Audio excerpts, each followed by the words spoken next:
Bonjour à tous, comment sont imposées les crypto-monnaies en France? Waouh! Vous l'avez tellement demandé celle-là, à croire que vous avez vraiment gagné de l'argent avec. Franchement, j'y crois pas une seconde. Alors que je sais que la plupart d'entre vous ont fait exactement comme moi. Un petit compte sur eToro en achetant du Ripple et du Bitcoin quand il était à 18 000 €. Et là, on a observé la petite ascension, on s'est dit, waouh, c'est bon, bientôt on achète Facebook. Ça n'a pas duré longtemps. Et puis finalement, le gros et le Ripple qui s'effondre et le Bitcoin qui s'effondre. Mais aujourd'hui, vous êtes à nouveau content, vous avez à nouveau de l'espoir parce que le Bitcoin a dépassé les 50 000 $. Et là, vous vous dites, ouais, mais non. Eh, oh, vous gagnez pas encore d'argent là. Oh. Pour le moment, calm down. D'ailleurs, et là, dites-le moi sincèrement, si vous pensez que le Ripple revivra des jours heureux, dites-le moi en commentaire parce que vraiment, j'ai besoin de savoir ce que je dois faire de ce truc-là. Est-ce que je m'en débarrasse une bonne fois pour toutes? Ou est-ce que je conserve ça? Pour les autres, si tout ce que je viens de dire sonne comme le langage du Jumanji dans vos oreilles, n'allez pas plus loin, regardez une autre vidéo. Comme celle que je vais mettre juste ici, où je parle de la cession d'un bien immobilier, ou alors celle que je vais mettre juste en haut, où j'aborde le sujet du poker. Avant de commencer cette vidéo, comme d'habitude, je vous invite à vous abonner, appuyez sur le pouce bleu. Non, en fait, j'exige que vous vous abonniez, que vous appuyez sur le pouce bleu, et que vous activez la cloche pour avoir les notifications. J'ai changé, maintenant je suis fâché. Il faut que 100% des personnes qui regardent cette vidéo soient abonnées. Sinon je suis pas content. Et ensuite, on peut envoyer le générique.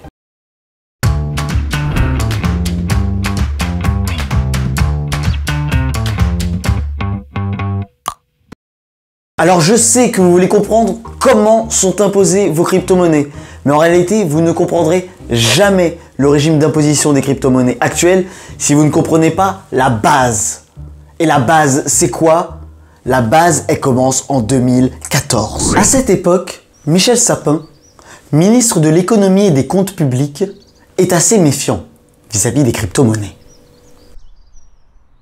En permettant des transactions anonymes, instantanées, sans aucune traçabilité, les monnaies virtuelles sont vouées à être des outils qui intéressent les fraudeurs et les malfaiteurs de tous bords. Oui.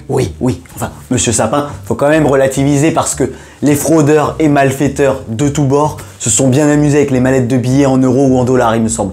Je dis ça, je dis rien. Donc vous voyez, l'appréhension des pouvoirs publics envers les crypto-monnaies, c'était pas très fou. Et la Banque de France, qu'est-ce qu'elle disait la Banque de France à propos de ça? Les investissements en cryptoactifs présentent en effet des risques importants.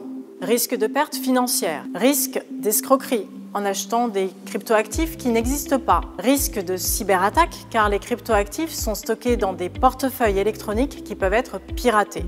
Il n'existe aucun recours pour les détenteurs de cryptoactifs après une attaque informatique ou une chute brutale du cours. Le meilleur conseil de prudence, n'y touchez pas. Ou alors, c'est à vos risques et périls. Du coup, à la suite de tout ça, le 11 juillet 2014, Michel Sapin a révélé qu'une instruction fiscale allait être publiée le jour même et allait dire quelle était la fiscalité qui était applicable aux crypto-monnaies, puisque avant ça, on ne savait pas ce qu'il fallait en faire. Et je peux vous dire, on s'attendait au pire. Et on a été servi. Alors qu'est-ce que nous dit l'instruction fiscale sur les crypto-monnaies? Eh bien, elle vous dit que lorsque vous vendez des cryptos, ce que vous recevez, ce n'est pas du salaire, ce n'est pas du foncier, ce n'est pas des valeurs mobilières, c'est du BNC ou c'est du BIC. BNC veut dire bénéfices non commerciaux, BIC veut dire bénéfices industriels et commerciaux. Et ça va être du BNC lorsque la vente des cryptos est occasionnelle. En revanche, ça sera du BIC lorsqu'elle est habituelle. Je vous rassure, on n'est pas sur une vidéo BNC contre BIC, la différence, les avantages, les inconvénients. Non, je le ferai un autre jour. Mais là, aujourd'hui, retenez juste que cette taxation n'est pas du tout avantageuse pour le contribuable, puisque, in fine, ces crypto-monnaies sont imposées au barème progressif avec un taux marginal pouvant aller jusqu'à 45%. Et surtout, les BNC et les BIC sont imposés aux prélèvements sociaux au taux de 17,2%. Ce qui fait au maximum un taux d'imposition allant à 62,2%. C'est énorme, c'est énorme. Et cette instruction fiscale, pour beaucoup, c'est du grand n'importe quoi. Et je les comprends. Parce qu'elle m'a mis en colère. Même si à l'époque, j'avais pas du tout de crypto-monnaie. Mais quand même, c'était pas cool. Dites-vous bien qu'à cette époque-là, du coup, il y a eu des contribuables qui étaient pas contents. Ils se sont dit, mais non, on va changer ça. On doit changer ça. C'est notre devoir. Il en va de la santé de notre portefeuille. De son côté, le fisc était plutôt confiant avec sa distinction BNC-BIC qui était purement artificielle, mais ils y croyaient. Alors le Conseil d'État a été saisi et en 2018, il a donné une réponse. Mais une réponse... Oh, je dis ça bien cassé, moi je vous dis. Votre distinction BNC-BIC, ça va pas du tout. Il y a un truc qui va pas.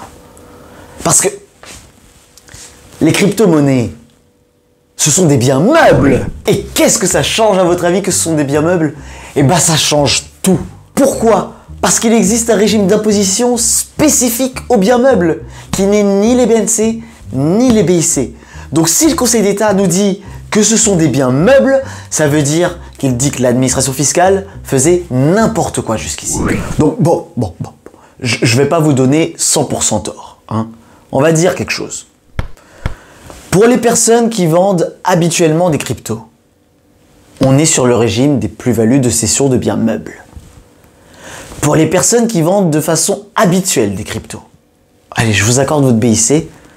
Et pour les personnes qui vendent des cryptos qu'ils ont obtenus par le minage, allez, ça va pour le BNC. Hein? Vous êtes contents comme ça? Et ça, croyez-moi, ce que vient de faire le Conseil d'État là, les amis, vient de signer l'ouverture de la période dorée des crypto-monnaies. Ouais! C'était le feu! Pourquoi je dis ça? Parce que la plupart des personnes d'entre vous qui vendez des crypto-monnaies, vous le faites de façon occasionnelle et vous ne les avez pas obtenues en les minant. Enfin, pour la plupart. Du coup, la plupart d'entre vous étiez éligibles au régime des plus-values de cession de biens meubles. Et c'est quoi ce régime? Eh bien, c'est ce que je vais vous dire. Calmez-vous, ça arrive, c'est simple. Le régime des plus-values de cession de biens meubles, Dieu bénisse ce régime. En quelques chiffres, ce régime, ça donne quoi? Quand vous vendez des biens meubles, les plus-values sont imposables au taux de 19%, auquel il faut ajouter 17,2% pour les prélèvements sociaux, ce qui fait un total de 36,2%. Donc on est bien loin, on est à des années-lumière du régime qui était applicable quand c'était les BNC ou les BIC, puisque le taux maximum, j'avais dit que c'était 62,2%. Donc là, on a divisé par 2. Cut.